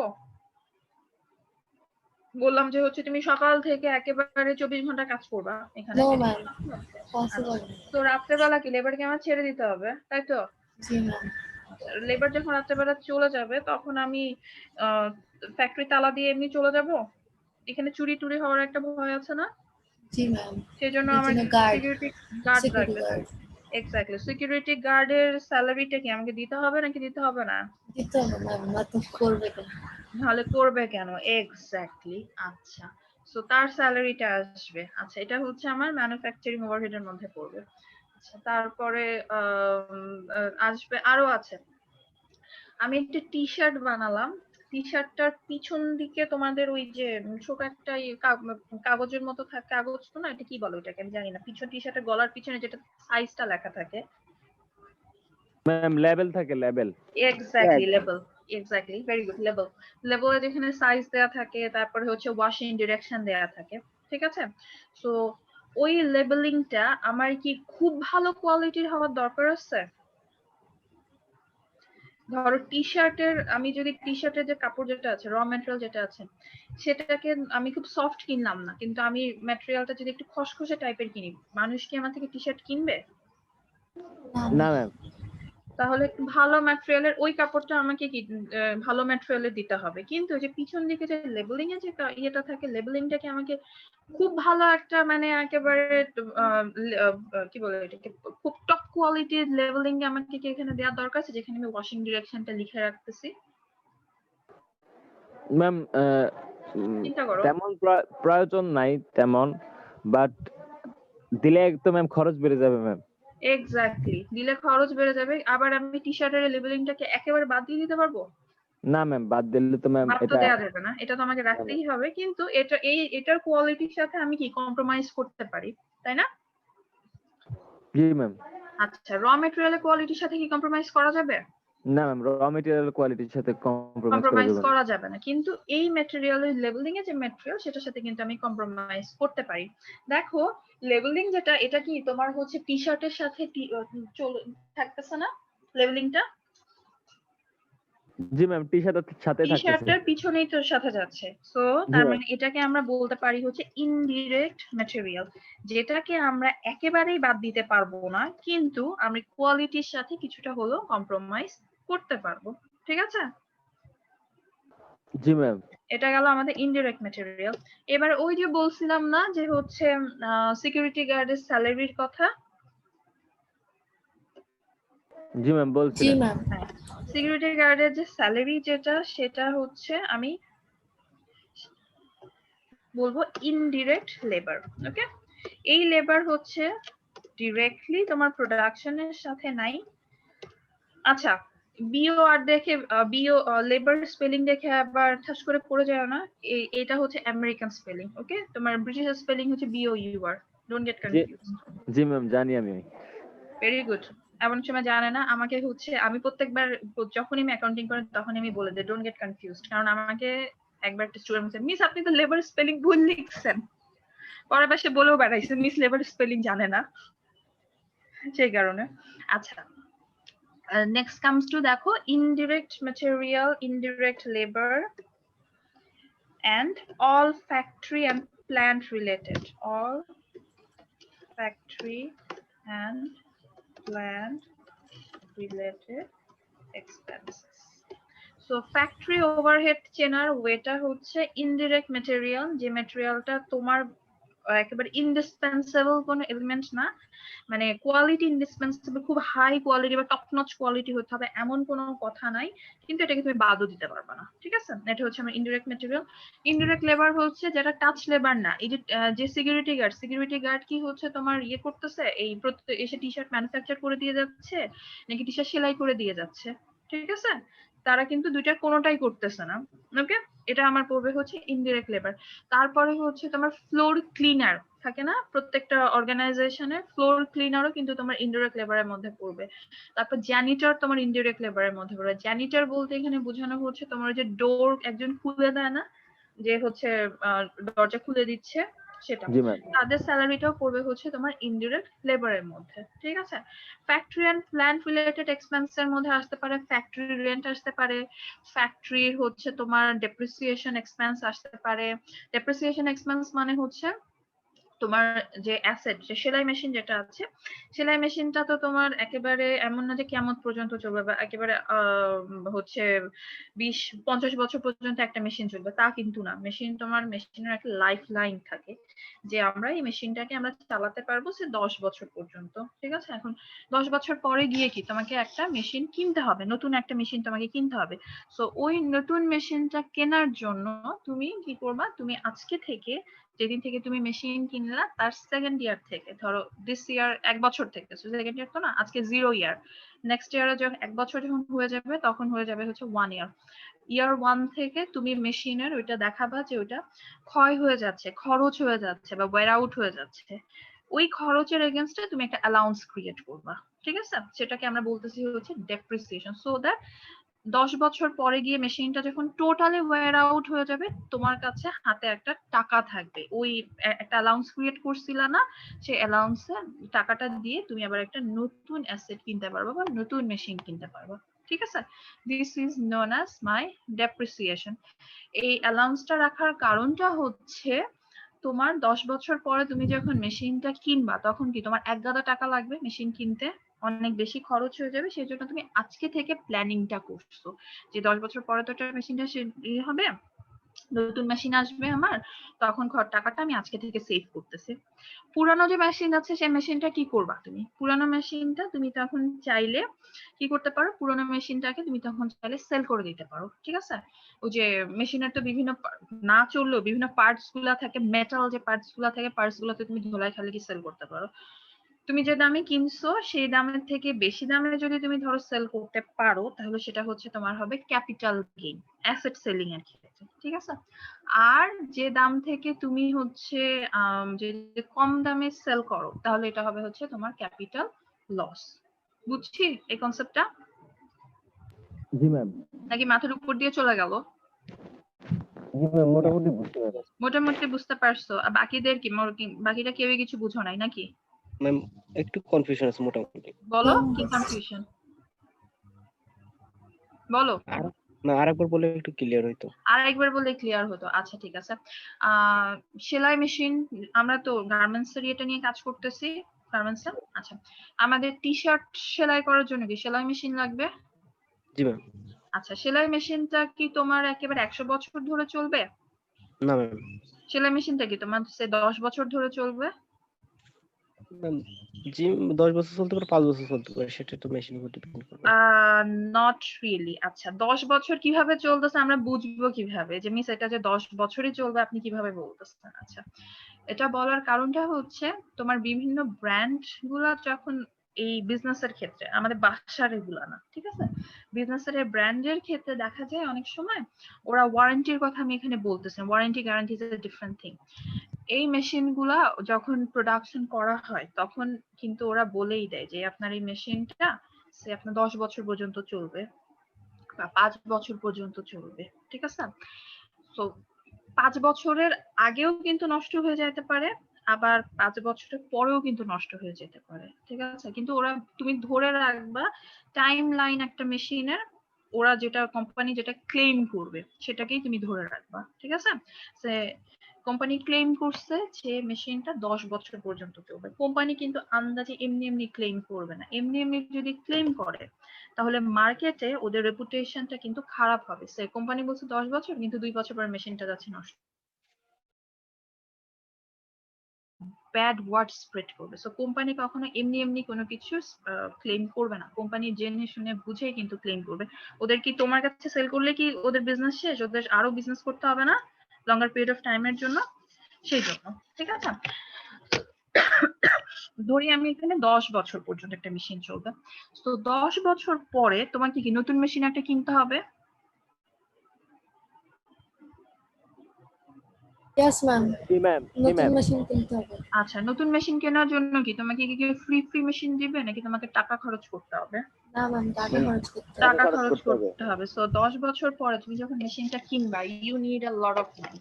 তোমাকে একটা ভালো অ্যামাউন্ট অফ মানি তোমাকে এখানে খরচ করতে হবে। সো ওই টাকাটা তুমি আজকে থেকে সেভ করা স্টার্ট করছো। এখন হুট করে বললে তো সেভ করা যাবে না, বিজনেসে তো একটা রুল আছে। তুমি এখানে বলতে পারো যে মেশিন আমি এখানে এই কিভাবে কি বলে সেভ করবা।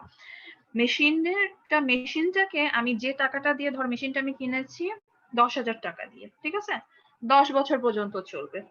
এবং প্রত্যেক বছর আমি চিন্তা করে দেখলাম, বা প্রত্যেক বছর ইন্ডাস্ট্রিতে এই মেশিনটা প্রত্যেক বছর তোমার এর লাইফ লাইনটা লস হয় হচ্ছে 10% করে, ঠিক আছে। তো 10,000 টাকা 10% কত? 1,000 টাকা। 1 বছর মেশিন চালালে আমার এখানে মেশিনের ভ্যালু 1,000 টাকা উসুল হয়ে যাচ্ছে, বা 1,000 টাকা এটা নষ্ট হয়ে যাচ্ছে। ওকে, সো এটাকে আমি বলতেছি হচ্ছে ডেপ্রিসিয়েশন এক্সপেন্স। আস্তে আস্তে আস্তে আস্তে 10 বছরের মধ্যে কি হচ্ছে, 10 বছরের মধ্যে মেশিনটা টোটালি তোমার শেষ হয়ে যাচ্ছে, ওয়্যার আউট হয়ে যাচ্ছে এটা। ওকে, আর এই ডেপ্রিসিয়েশন এক্সপেন্সের এগেইনস্টে তুমি একটা অ্যালাউন্স রাখছো, বা যে টাকা সেভিংস করার কথা বলতেছি না, টাকা সেভ করে রাখতেছো, একটা পার্টিকুলার অ্যামাউন্ট তুমি এখানে সেভ করে রাখতেছো। ঠিক আছে, ডেপ্রিসিয়েশনটাকে আসলে তিনটা ভাগে আমরা বিভিন্ন টাইপস আছে। আমি তোমাদেরকে যেটা বললাম সেটা হচ্ছে স্ট্রেট লাইন ডেপ্রিসিয়েশন। এটা আসলে মেশিন গুলোকে যে কোম্পানি অনুযায়ী আসলে ডেপ্রিসিয়েশন গুলো হয়। যেমন কোন মেশিন যদি বেশি চলে, যে বছরটা বেশি চলবে সেই বছর সে ডেপ্রিসিয়েট বেশি করবে, সেটা চিন্তা করতে পারে। আবার কোন কোম্পানি এটা পলিসি নিতে পারে যে না, প্রত্যেক বছর সেম অ্যামাউন্ট অফ মানি আসলে আমি এখানে চিন্তা করছি এখানে লস করতেছি। ঠিক আছে, এভাবে। আবার হচ্ছে আরেকটা আছে তোমার, যেটা কিনা আমরা বলতেছি হচ্ছে, এটা সবসময় ডেপ্রিসিয়েশন আসবে সবসময় তোমার ফিজিক্যাল অ্যাসেটের উপর, মেশিন বলো, ল্যান্ড বলো, বিল্ডিং বলো, এগুলোর উপরে আসবে। ওকে, আরেকটা জিনিস আছে আমাদের গুডউইল। গুডউইল মানে হচ্ছে আমাদের সুনাম।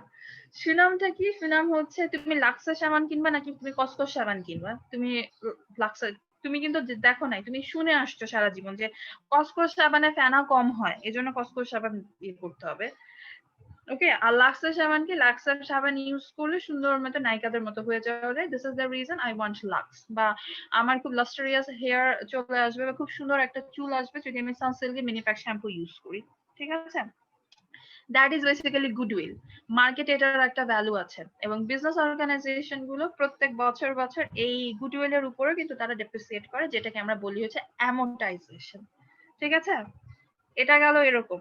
ধরো এখন আমার একটা খনির বিজনেস আছে, যেখান থেকে আমি হীরা সোনা এগুলা নিয়ে আসি। ওকে, তো এই খনির বিজনেসেও কিন্তু আমাদেরকে ডেপ্রিসিয়েট করতে হবে, সেটাকে আমরা বলি হচ্ছে ডেপ্রিসিয়েশন। সব মাথার উপর দিয়ে গেল? না ম্যাম, বুঝতে পেরেছি। না ম্যাম, বুঝতে পারছি। কিছুই বুঝো না, এই মাথার উপর দিয়ে সব গেছে। ম্যাম পরে গুলাই ফেলবো আর কি। ম্যাম এটা ব্যাপারটা হচ্ছে ম্যাম, আমাদের বিজনেসে, যে কোনো বিজনেসে, যেমন এখানে গার্মেন্টস বিজনেসের কথা বলেছেন, এখানে হচ্ছে আমরা যখন প্রোডাক্ট ম্যানুফ্যাকচার করব, প্রোডাক্ট তো এমনি এমনি ম্যানুফ্যাকচার হবে না, এটার জন্য মেশিন লাগবে বা অন্য অনেক জিনিস লাগবে।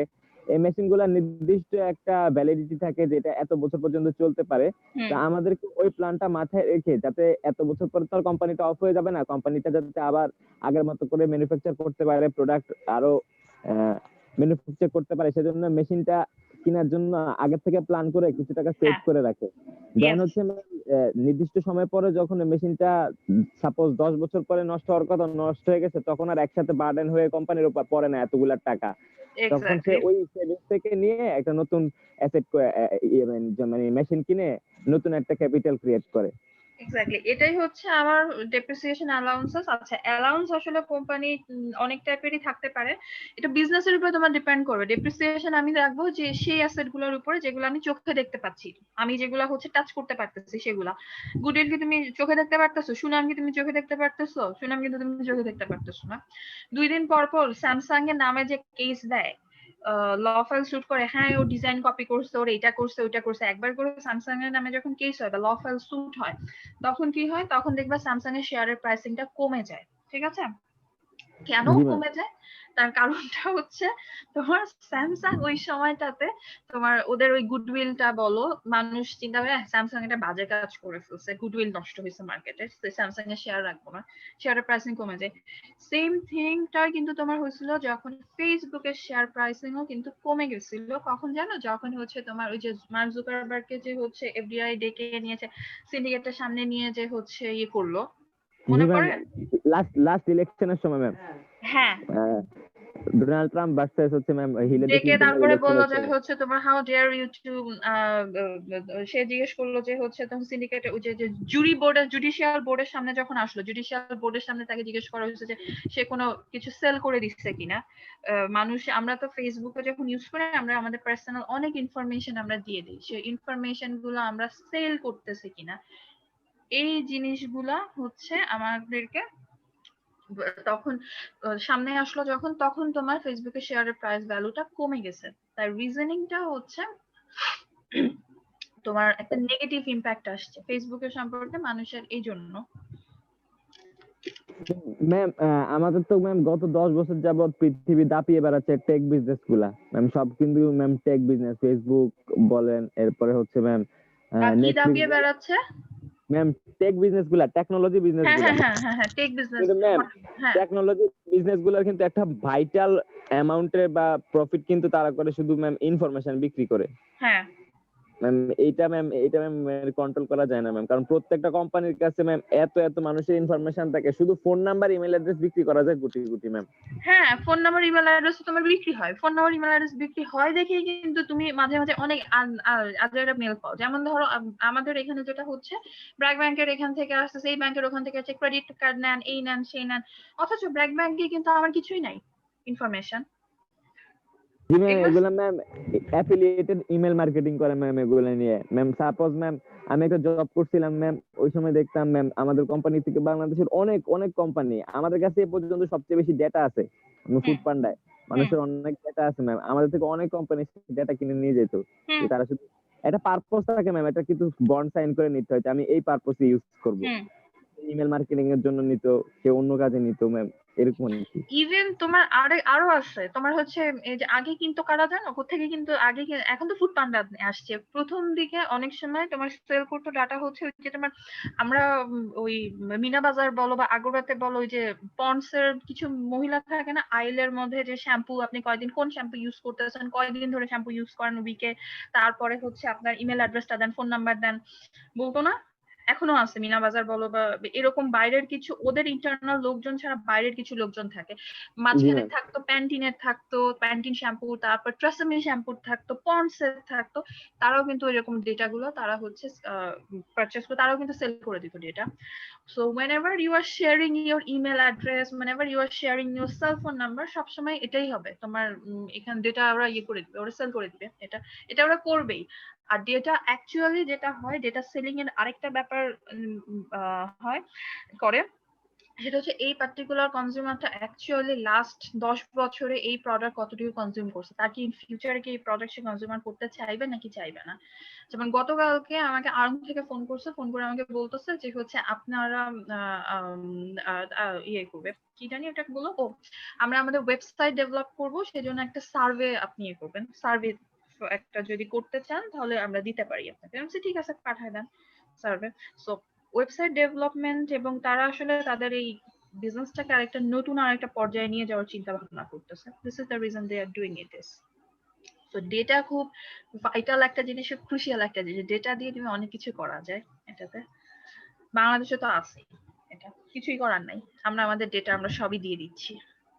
দিস ইজ দ্য রিজন, বারবারই কিন্তু তোমাকে বলে যে হচ্ছে কখনো ডেট অফ বার্থ বলো বা হচ্ছে মিডল নেম বলো, বা কখনো হচ্ছে তোমার আমাদের দেশে তো এটা নাই, বার্থ ইয়ার বলো, এগুলো শেয়ার করতে না করে, এগুলো কিন্তু খুব সেন্সিটিভ ইনফরমেশন। তারপরে ক্রেডিট কার্ডের নাম্বার, ডেবিট কার্ডের নাম্বার, এগুলো ইভেন তুমি তোমার বার্থ ডেট দিয়ে এবং হচ্ছে তোমার বার্থ ইয়ার দিয়ে তুমি সুন্দর মতো তার সম্পর্কে সবকিছু বের করে ফেলতে পারবে, কোনো ব্যাপারই না এটা। হ্যাকিং করা সবই হচ্ছে এটা। ওকে, সো আমরা ম্যানুফ্যাকচারিং কস্ট কি আমরা ক্লিয়ার হয়েছে?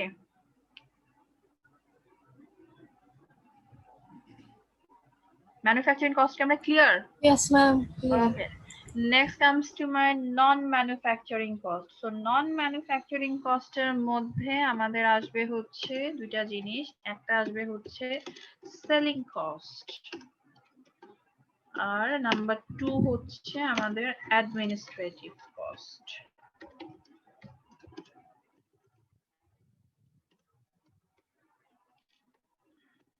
So selling cost কি? তুমি প্রোডাক্টটাকে সেল করতে তোমার যে খরচটা হচ্ছে সেটাকে আমি বলতেছি হচ্ছে সেলিং কস্ট। সেলিং কস্টকে আমরা আবার বলতে পারি হচ্ছে order getting and order filling cost, মানে অর্ডারটা পেতে তোমার যে খরচটা হচ্ছে অর্ডার গেটিং এন্ড অর্ডার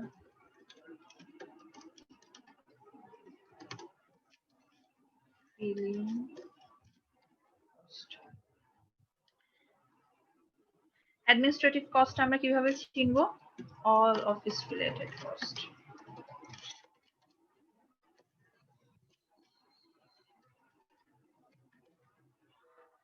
আচ্ছা, so selling cost and order, selling কস্টটা কি? তুমি তোমার যখন তুমি তোমার হচ্ছে সেলসটাকে সিকিউর করার জন্য যে কস্টটা হচ্ছে, ধরো আমি এর মধ্যে কিন্তু তোমার ডেলিভারি চার্জও পড়বে, ঠিক আছে? ধরো আমার কনজিউমার আমাকে ফোন করে আমাকে হচ্ছে কোনো প্রোডাক্ট ইয়ে করলো, কোনো প্রোডাক্ট হচ্ছে সেল করে আমার কি বলি ফোন করে আমাকে অর্ডার কনফার্ম করলো, ঠিক আছে?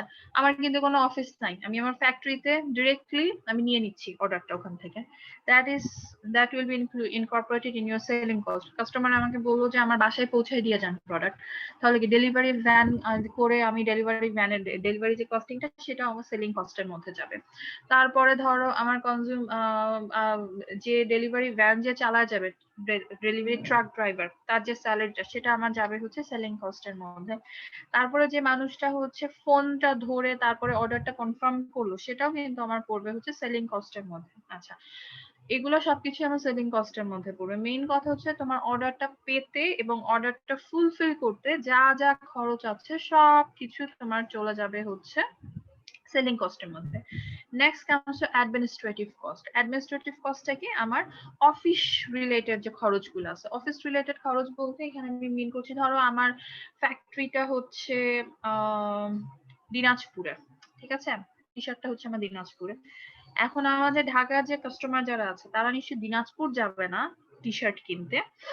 এখন তারা আমি কি করলাম, ঢাকায় আমি একটা শোরুম নেওয়ার আমার ক্ষমতা নাই, আমি একটা অফিস নিলাম ঢাকায়, ঠিক আছে?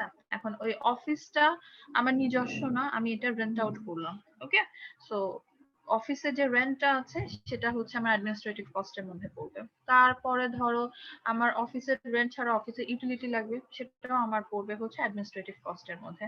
তারপরে ধরো হচ্ছে আমার অফিসের যে কি বলে এটাকে, অফিসে তো লোকজন থাকতে হবে, যে ফ্রন্ট ডেস্ক এক্সিকিউটিভ থাকবে, অফিসার ফ্রন্ট ডেস্ক এক্সিকিউটিভ, তাকে যে স্যালারিটা দিতে হবে সেটাও আমার যাবে হচ্ছে অ্যাডমিনিস্ট্রেটিভ কস্টের মধ্যে। তুমি দেখে বুঝবা যে অফিস রিলেটেড যে খরচগুলো আছে লেখাই থাকবে অফিস রিলেটেড কস্ট বা office rent, office utility expense, তারপরে আসতে পারে হচ্ছে office front desk executive salary, এগুলো সবই আসবে হচ্ছে আমার অ্যাডমিনিস্ট্রেটিভ কস্টের মধ্যে। আর সেলিংস এর মধ্যে আসতে পারে হচ্ছে তোমার সেলসম্যান কমিশন, তারপরে হচ্ছে ডেলিভারি ফি, তারপরে হচ্ছে তোমার ডেলিভারি ট্রাক ড্রাইভার স্যালারি, এগুলো সবই আসবে হচ্ছে আমার সেলিং কস্টের মধ্যে। সো এটা কি ক্লিয়ার আমাদের জেনারেলি কস্টকে আমরা কত ভাগে ভাগ করতে পারি? জি ম্যাম। ওকে, আচ্ছা, ডিরেক্ট ম্যাটেরিয়ালের কিছু ডেফিনেশন আছে, আমরা ডেফিনেশন গুলো একটু লিখবো। ডিরেক্ট ম্যাটেরিয়াল লিখো, লেখা হলে আমাকে বলো।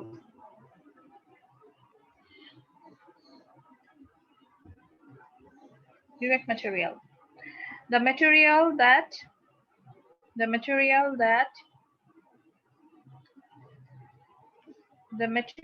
that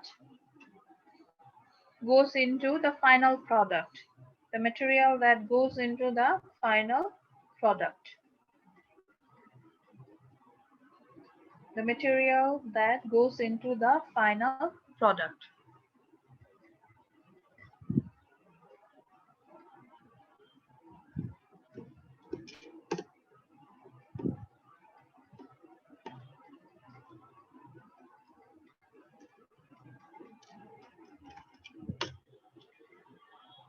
লিখেছো? This is also known as raw material. Goes into the final product লিখে full stop দিয়ে লিখবা this is also known as raw material. শেষ লেখা? No, this is Also known as raw material. এই যে এখানে লেখা আছে raw material.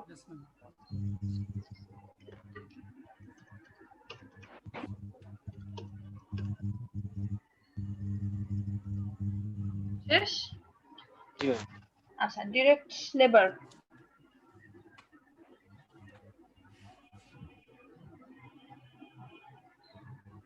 Direct labor. So the labor cost that can be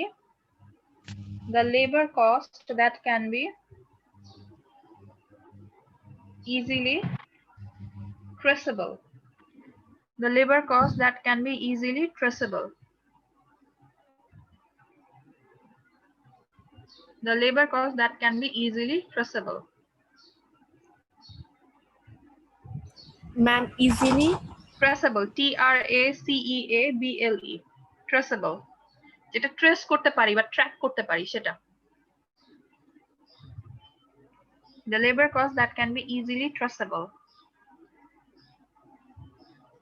আচ্ছা, ট্রেসেবল এখানে বলার কারণ হচ্ছে যে আমাদের এখানে ডিরেক্ট লেবারের মধ্যে আমরা এখানে স্যালারিটাকে ধরবো না, ঠিক আছে? আমরা এখানে ধরবো wedge রেটটাকে।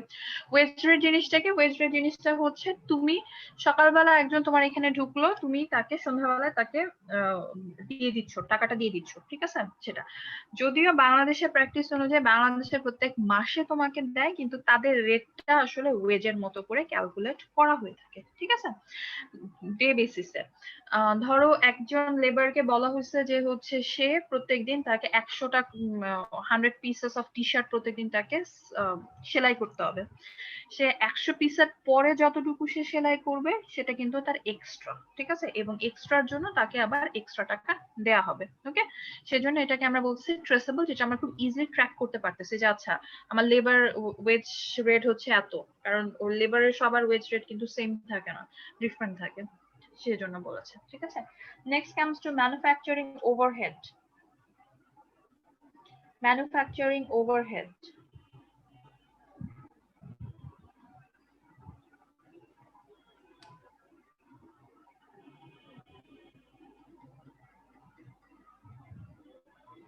This is the third element that includes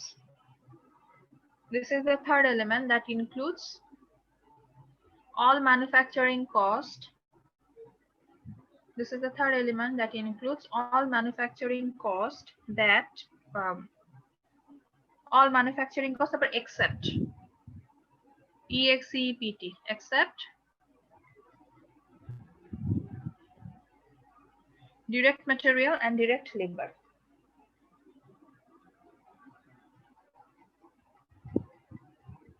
except direct Material and direct labor.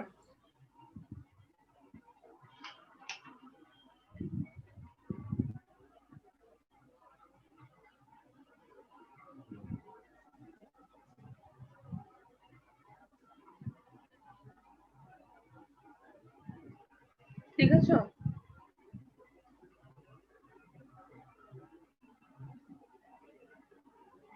আচ্ছা, indirect material.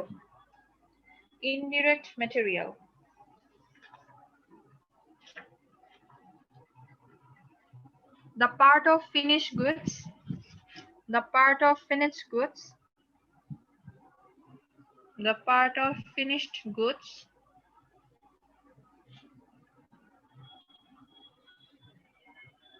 ma'am, are finished goods goods finish goods বলতে বোঝানো হয়েছে যে প্রোডাক্টটা তুমি কনজিউমারের কাছে পাঠাই দিতে পারবা। এখন তোমার টি শার্টের পিছনে যদি লেবেলিংটা না থাকে, তুমি কিন্তু এই প্রোডাক্টটা কিন্তু তুমি কনজিউমারকে কিনবে প্রোডাক্টটা। No, ma'am. তারপরে ধরো হচ্ছে তোমার যে টি শার্টটা তুমি সেল করতে চাচ্ছ, টি শার্টটা আসলে আয়রন করা না, টি শার্ট থেকে হচ্ছে তেলের গন্ধ আসতেছে, কারণ সেলাই যখন করছে সেটা হচ্ছে তেল লাগছিল, সেই তেলের একটা বাজে একটা স্মেল আসতেছে। কনজিউমার কিনবে? তুমি কিনবা? No, ma'am. আচ্ছা, তারপরে হচ্ছে আয়রন করা না, কুচকায় আছে, ক্রিঙ্কেল হয়ে আছে, কিনবা? টি শার্টটা কিনবা না। ঠিক আছে, সো তোমার এই টি শার্টটাতে তুমি লেবেলিং লাগাচ্ছ, তেলের একটা স্মেল আসতেছে না, তুমি ওয়াশ করছো ঠিকঠাক ভাবে, তারপরে তুমি ওটাকে শুকায় ড্রাই করে সুন্দর করে প্যাকেজিং এর মধ্যে একটা সুন্দর প্যাকেটের মধ্যে দিয়ে তারপর কনজিউমার কাছে পাঠিয়ে দিচ্ছ। That is known as my finished goods. Okay, যেটা কিনা আমি কনজিউমারের কাছে পাঠাই দিতে পারবো বা পৌঁছায় দিতে পারবো। ঠিক আছে, এটাকে আমরা বলতেছি ফিনিশ গুডস। আচ্ছা, ইনডিরেক্ট ম্যাটেরিয়ালে হচ্ছে কতটুকু পর্যন্ত বলেছি? Finish goods. আচ্ছা, these goods are not these goods are not দাঁড়াও খুঁজে বের করি। ওকে, পাইছি। The materials that are not the integral part of the finished goods but cannot be and not easily traceable. পুরাটা বলো তো। Ma'am easily is not easily traceable, খুব easily তুমি এটা ট্রেস করতে পারতেছো না, সেটা খরচটা। যেমন লেবেলের খরচ, লেবেল তো মানে কাপড় যতটুকু লাগতেছে, তোমার এখানে লেবেলের পিছে যে খরচ যেটা আছে সেটা কিন্তু তোমার জন্য খুব ইম্পর্টেন্ট কিছু না। ঠিক আছে, সো কাপড় যে টি শার্টের যে মেইন ম্যাটেরিয়াল সেটা কিন্তু বেশি ইম্পর্টেন্ট, এটা সেজন্য এটা খরচটা খুব ইজিলি আমি ট্রেস করতে পারতেছি, এটাই আমার হচ্ছে ইনডিরেক্ট ম্যাটেরিয়াল। ওকে, ট্র্যাক করা যাচ্ছে না। লিখেছি? লিখেছো? জি ম্যাম। আচ্ছা, ইনডিরেক্ট লেবারটা একটু লিখো। Indirect labour,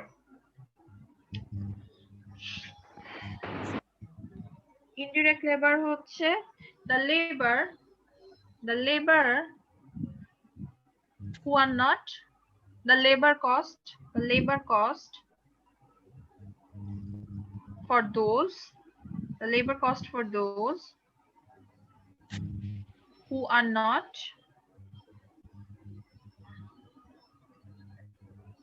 directly related with production.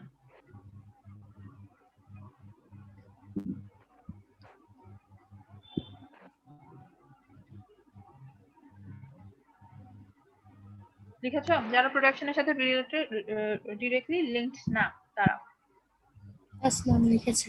Okay, selling cost হচ্ছে selling cost, selling cost, the cost that incurred for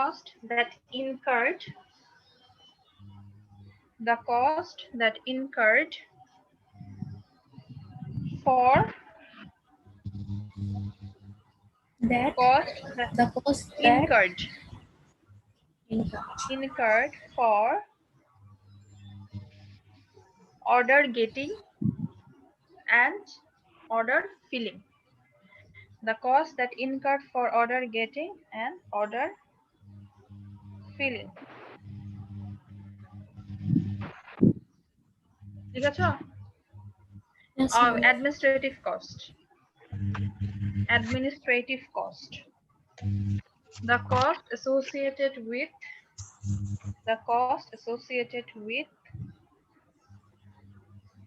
the management of organization,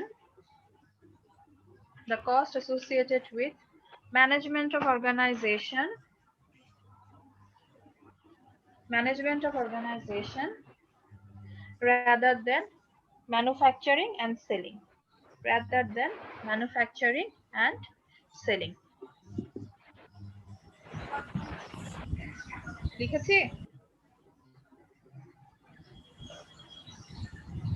লিখেছো? Miss, আচ্ছা, manufacturing and selling. Yes, ma'am. ওকে, আচ্ছা, সো আমরা তাহলে আজকে এই পর্যন্তই থাকবে আমাদের। আমরা যেটা